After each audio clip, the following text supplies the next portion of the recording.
တဲ့ laptop battery ကတနစ်မပြည့်ခင်ဖောင်းလားခဏကုန်နေလားဒီလေ့ကျင့်တွေမားနေလို့ပါအမား၃ခုကိုပြောပြမယ်အမား၁အားသွင်းကြိုးအမြဲထိုးထားတယ်အမား၂ battery 0% ကြောက်အောင်သုံးတယ်အမား၃အိယာဘောမွေးရဘောတင်သုံးတယ်ဘလို့မှန်သုံးမလဲမှန်ကန်တဲ့သုံးနည်းကဒီလိုပါ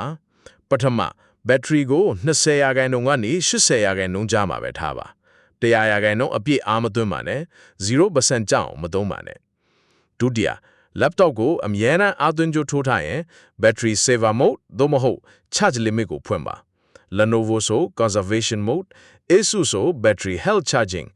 HP ဆို adaptive battery optimizer ကိုရှာပါ80%မှာရပ်သွားမယ်အပူချိန်ကအရေးကြီးဆုံးတတိယအပူချိန်ကိုသတိထားပါ laptop ကိုအိယာဘောခေါင်းအောင်ပေါ်တင်မသုံးပါနဲ့အပူကြောင့် battery အမြန်ဆုံးပြတ်တယ်ဇပွဲပြပေါ်မှာသုံးပါ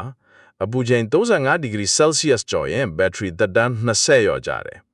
ဒီလိုနေ့စဉ် IT ဘ ഹു တုဒ္ဒတွေသိချင် IT man ကို follow လုပ်ထားပါ